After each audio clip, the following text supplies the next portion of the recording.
staying with us at Asset Television. Welcome to the news at this hour. I am Emanuela Akwaya. First, the headlines. Former Power Minister arrested for graft. Customs introduces smart clearance procedures. Peter Obi emerges sole candidate for NDC. Now the news in detail. The Economic and Financial Crimes Commission, EFCC, has arrested a fleeing former Minister of Power, Salah Manam, in Rigasa area of Kaduna State. Maman was arrested in the early hours of Tuesday, May 19, 2026, following weeks of intensive surveillance and intelligence reports gathering by operatives of the Commission. Addressing journalists in Abuja on the arrest, Executive Chairman of EFCC, Ola Olukoyede, disclosed that the former minister went underground after he was convicted by the Federal High Court sitting in Abuja on corruption charges. On May 7, 2026, Justice James Omotosho found Maman guilty on all 12-count charges bordering on diversion of funds meant for the Zungeru and Mambila hydroelectric power projects. The court convicted him in absentia after agreeing with the commission that the prosecution had proved its case beyond reasonable doubts. Justice Omotosho had, in his judgment, held that the EFCC successfully established that Maman and his associates diverted not less than 22 billion naira meant for execution of critical power projects. The court further held that the defense failed to present credible evidence capable of discrediting the prosecution's case. The judge condemned the diversion of public funds earmarked for the Zungeru and Mambila hydroelectric projects, describing the acts as gross mismanagement and abuse of public trust. He also noted that the convicts deployed proxy companies and associates to siphon and benefit from funds meant for critical national infrastructure. Maman, who served as Minister of Power between 2019 and 2021 under the administration of former late President Muhammadu Buhari, supervised Nigeria's power sector and others. Following his conviction, the court ordered that he be arrested and produced before it on May 13, 2026, for sentencing. However, the convict failed to appear in court on the scheduled date, prompting the court to proceed with sentencing in absence. Justice Omotosho subsequently sentenced Maman to 7 years imprisonment, each on counts 1, 2, 3, 6, 7, 8, 9, 10, 11, and 12 charges without option of fine. He was also sentenced to 3 years imprisonment on 4-count charge with an option of 10 million naira fine and 2 years imprisonment on 5-count charge without an option of fine. The court has further ordered that the sentences run consecutively, bringing a total jail term to 75 years. Apart from the conviction, Maman is also facing another corruption trial before the Federal Capital Territory High Court, Abuja, over alleged 31 billion naira fraud. On May 11, 2026, Justice Marian Anene issued a bench warrant for his arrest following his failure to appear for proceedings in the matter involving him and 7 others. Mania OCEB, Asset Television News.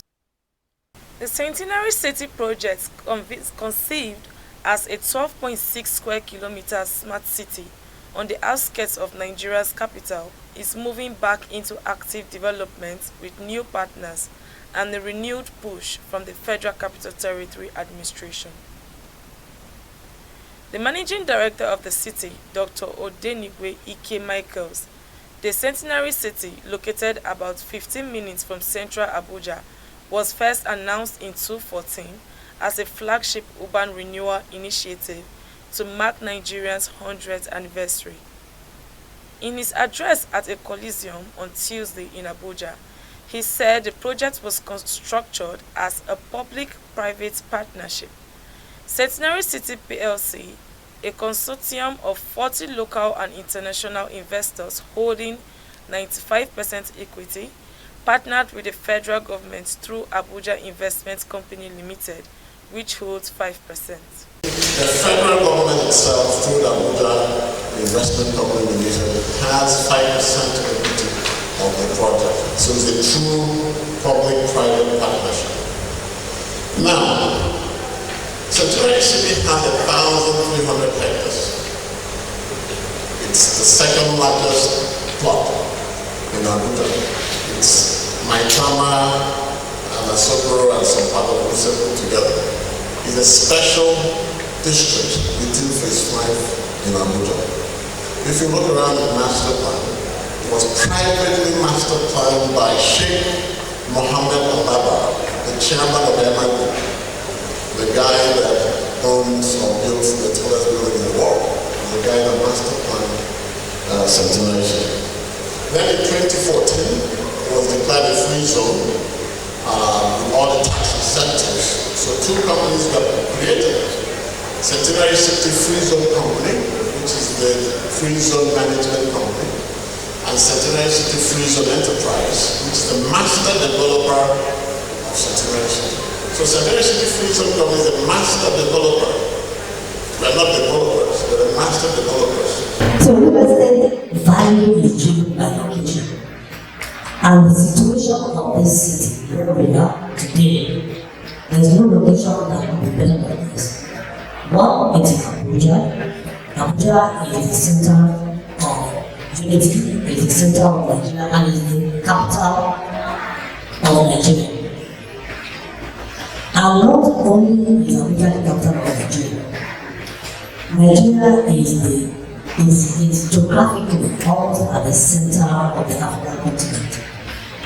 So depending on where you're coming from, the west, you're coming from the east, the north, or the south, the geographic location of Nigeria is very strategic for regional trade, for regional business, and for regional travel. Connected to Abuja, which is Centenary City. This is about legacy, this is about heritage, this is about becoming part of a future city designed to outlive generations. Like I said, the First Moves Advantage exists to help visionary developers. When we say developers, EFCC is also a developer. Like someone once told me, every business is a real estate business.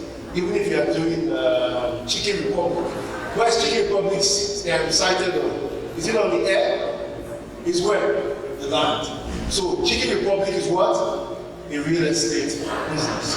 So the MASA, NNPC, whether you're in the oil and gas sector, you're in the health sector, you are still in the real estate business. And so the First Mover Advantage exists to help everyone and every investor secure strategic position before the next major growth acceleration is fully mature. The project will consist of Polo Club, Safari Park, as well as Free Zone Business Center, along with Hybrid Motor Assembly Center.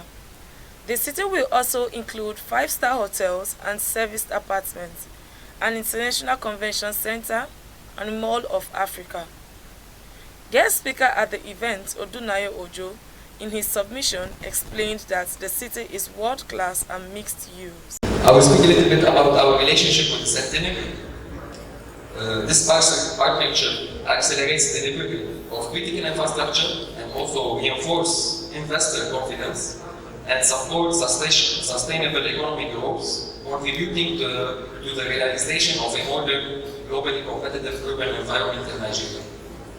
That is like 43 hectares. You can't build all the place. So maybe around where you're building the building, where you're erecting the thing, that parameter is actually the net land area because you're not developing the whole land. Yeah. The gross floor area is what it can be. Other speakers at Coliseum include Kenneth Ujoko, Director of Sales, who calls on investors' confidence on the project. Johnny Huchan, representative of Julius Berger, promised timely delivery of the city as work has resumed in earnest with road networks. The Centenary City project was conceived to coincide with Nigeria's 100th year celebration. The Zamfara state government has officially received over 700 indigenous citizens who fled to Kwara State 7 years ago due to persistent insecurity. The returnees were welcomed by the Deputy Governor Mani Mumoni, who urged them to put aside their regrets and fully integrate back to their communities. For 7 long years, these 700 Zamfara indigenes lived as exiles in Ilorin, the Kwara State capital, mostly from Fulani farming and herding communities across 5 local government areas. They were forced to flee their ancestral homes by relentless banditry and violence. The returnees revealed that the Kwara State government have facilitated their relocation back home after years of severe displacement and economic hardship. Welcoming them back, Deputy Governor Mani Mumuni engaged the returnees in an emotional dialogue, emphasizing the critical need for peace and reconciliation. However, he issued a stern warning against any form of criminal involvement. For many of these returnees, life away from home was tough. Beyond the hard conditions, they said they were subjected to heavy suspicion and false accusations, linking them to banditry, driven by ongoing security crisis in northwest region of the country. Tragically, they revealed that more than 150 children died during their time away due to severe illnesses and poor living conditions in exile. This mass repatriation marks a major step in Zamfara state government's ongoing efforts to rebuild communities shattered by years of insecurity and displacement. Mania Osibi, Asset Television News. For 7 long years. Asset TV will be back after the short break. Stay tuned.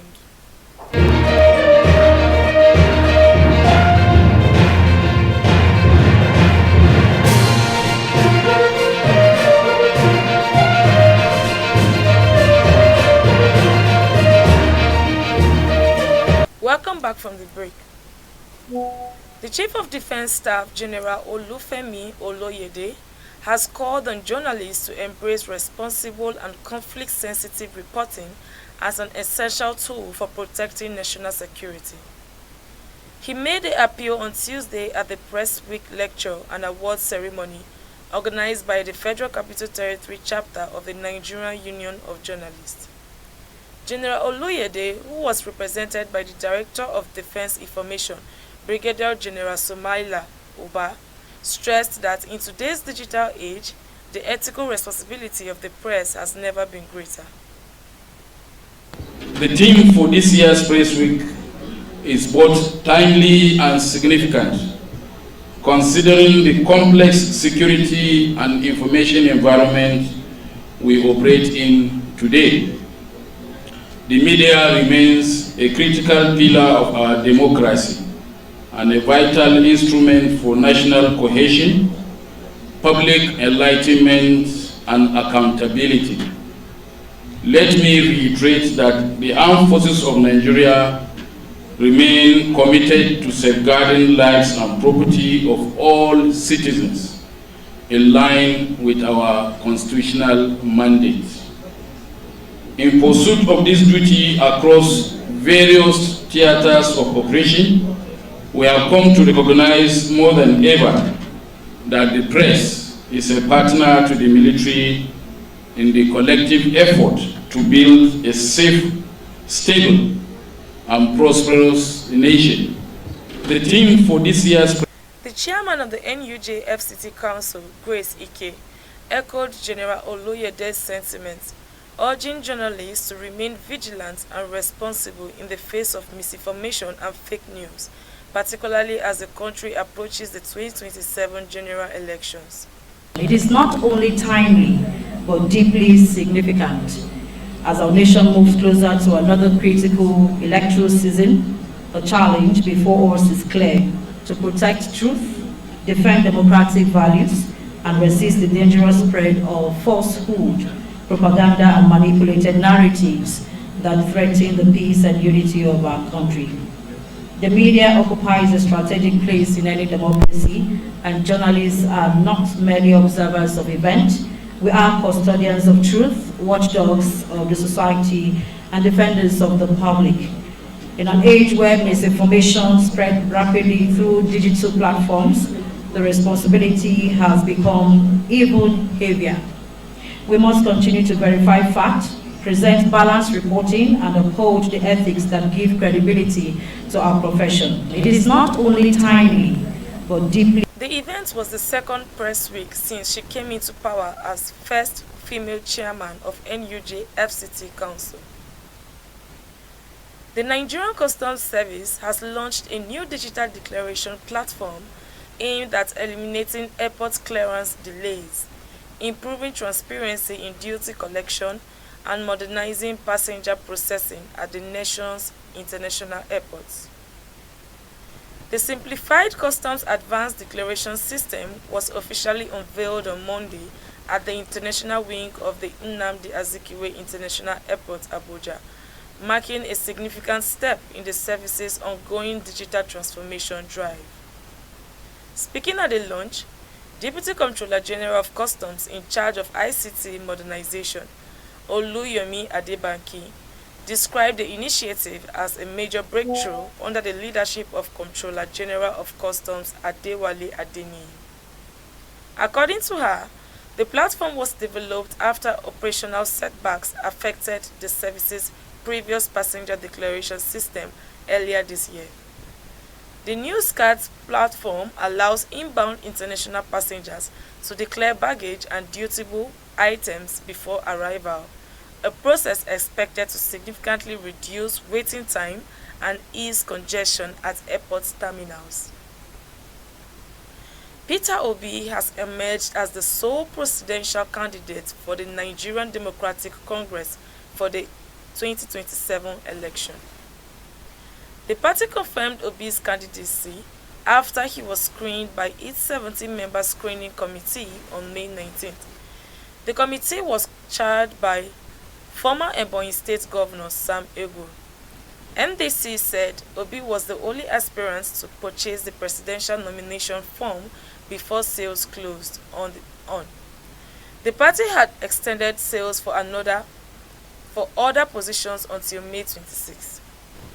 Obi arrived at the party's Abuja headquarters at about 6:45 p.m., accompanied by Senator Victor Ume. He submitted his expression of interest and nomination forms through an ID. The 17-member committee inaugurated the same day will also screen aspirants for governorship, senatorial, and House of Representatives seats. NDC National Secretary Barrister Ikenna Morgan Enezwe-Kwezu said Egu will serve as chairman with NDC National Legal Advisor Barrister Ruben Egweba as secretary. And that's the size of our package at this hour. Do well to follow us on all our social media handles for more news updates. On behalf of the news crew, I am Emanuela Akwaya.